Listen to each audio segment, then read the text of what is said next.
Exodus 12, 1 through 13. And the Lord spoke to Moses and Aaron in the land of Egypt, saying, This month shall be to you the beginning of the months. It shall be the first month of the year to you. Speak you to all the congregation of Israel, saying, In the 10th day of this month they shall take every man a lamb according to the house of their fathers, a lamb for a house. And if the household be too little for the lamb, let him and his neighbor next to his house take it according to the number of the souls. Every man according to his eating shall make your count for the lamb. The lambs, so these lambs here, the amount that's supposed to go for the household. So they're supposed to pick the lambs enough for them to eat the meat. If the lamb's too big for them all to eat, they're supposed to share it with another small household.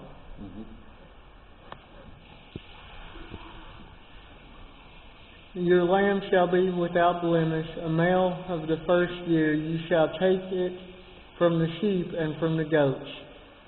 And this is something Malachi talks about that they stopped doing. They started taking the lame and crippled lambs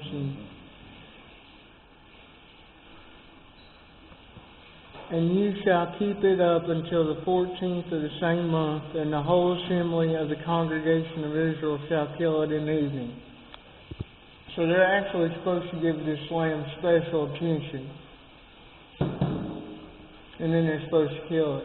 Sometimes the things we're drawn to, the Lord wants us to cut off. This world has certain things that will attract all of us.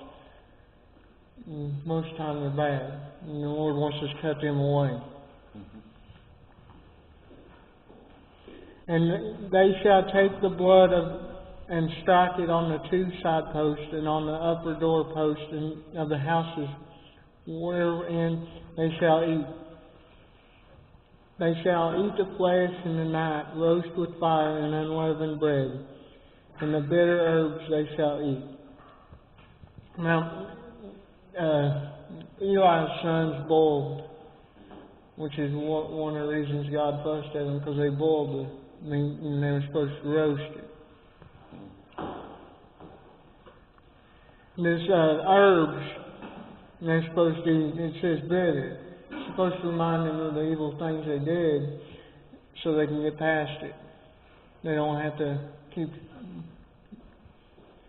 And then the unleavened bread, leaven, just like the blood, represents sin. So it's got to be taken out. Eat it not raw or sodden at all with the water, but roast it with fire, its head with its legs, and with the entrails thereof. And you shall let nothing of it remain until morning. That which remains of it until morning you shall burn with fire. When we receive God's forgiveness, we don't need to, we're forgiven. We don't need to, we need to move on to Him,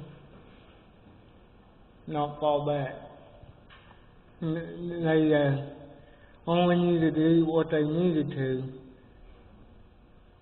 Then they didn't need to worry about the rest because they already received the sacrifice. And you shall let it nothing of it remain, in verse 11. And thus shall you eat it with your loins girded, with your shoes on your feet, and your staff in your hand. And you shall eat it in haste. It is the Lord's Passover. Now, we don't celebrate Passover anymore because Jesus was the last Passover lamb. For I will pass through the land of Egypt this night, and will smite all the firstborns in the land of Egypt, both man and beast, against all gods of Egypt. I will execute judgment. I am the Lord. Now in Egypt, the Pharaoh and Pharaoh's family was viewed as deity. the one that was next in line, which would have been the firstborn, would have been viewed as deity. So for it to be God to strike it down showed that they weren't nothing when it's compared to God. Each plague shoots down the god of Egypt, and this last one shoots down the Pharaoh. And the blood shall be to you for a token upon the houses where you are.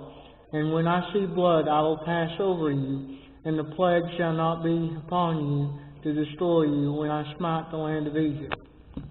We got the blood of Jesus. We ain't won't be passed over by judgment.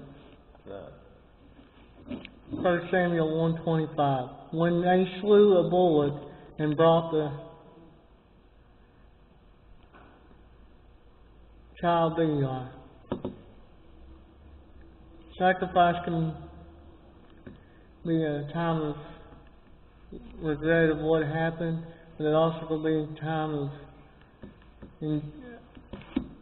worship. It don't necessarily, sacrifice ain't necessarily done just for forgiveness. It also can be an act of worship. Noah, after he got off the ark, sacrificed. It was a sign of praise. The judgment was already carried out. Noah was spared. So Noah did that as an act of worship. Because if he wasn't forgiven, he would have been in the flood with everybody else. So, the sacrificing always, whether it be a sign of forgiveness or praise, shows that we put God before what we did. We're allowing to trust Him to get us through with whatever and get past it.